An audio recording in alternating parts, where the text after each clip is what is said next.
So hopefully by now you have what you need down in terms of memorizing steps 1 and step 2, and you can pretty confidently hear a target number and call out the adjusting number and the remainder number.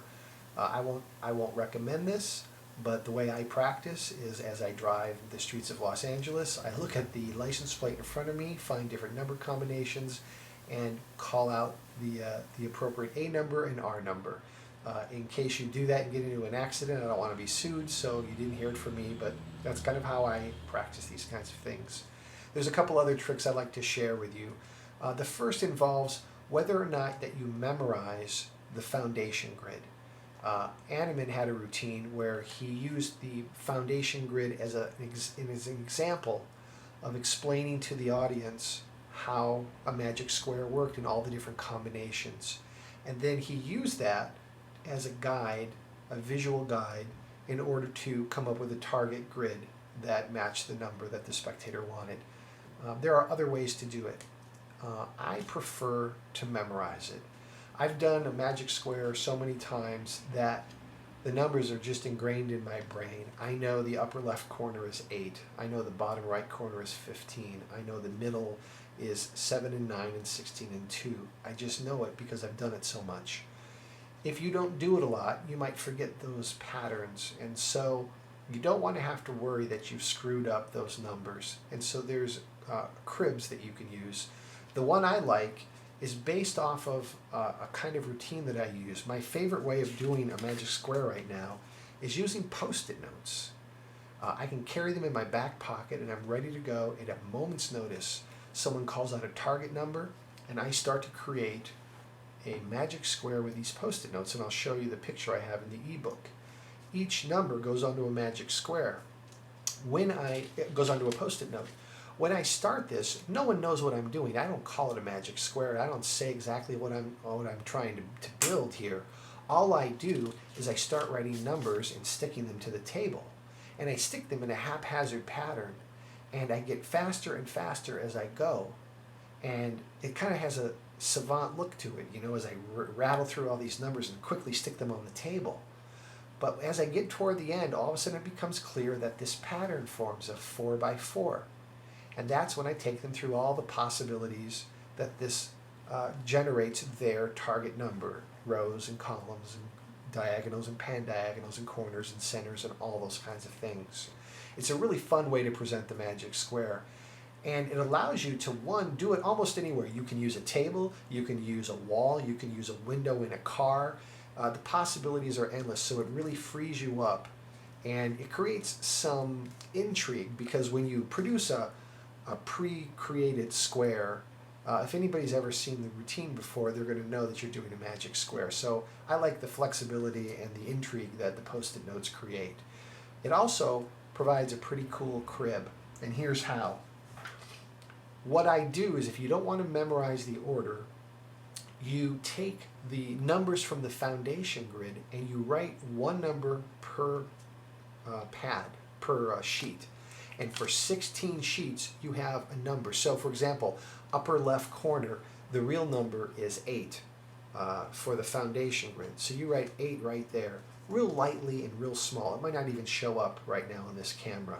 But the number's right there, so that when I look at the pad, I can clearly see that it's the number 8. Then, let me grab a Sharpie. Here's a Sharpie that I use. When I add the adjusting number, let's say the adjusting number was 10, I would add 10 to 8 to get 18. I use the number 1 and I put it right over the 8. And I write it just like that. And now the upper block of this number completely obliterates the fact that there was an 8 there, hiding my key. And then I stick it on the table in the upper left corner. And I go to the next one and I look on the next one, and there's the number I need to know. I go ahead and I fill it in and off I go. This is a great way to have a crib, and when you're done, the crib is gone. It's part of the actual effect, and no one will ever see it. The only thing it limits you to is the pattern in which you put the numbers out. If you go from upper left and then this one, then this one, then this one, then drop down, That's the number or the order you write on your Post-it notes. That's the same number and order you're going to have to go when you produce your square. By memorizing it, you can sort of go in all kinds of directions, and I like the freedom of that. But this is still a real simple way for those that don't do it a lot and can't always remember a foundation grid on how to still have a great routine without all the memorizing. One other tip that I have for you, a trick or tip, and that is sometimes in the heat of a performance you might forget what the adjusting number or the target or the remainder number is. And so the way to do that, the way to kind of overcome that, is to write them down if you're using this Post-it note presentation.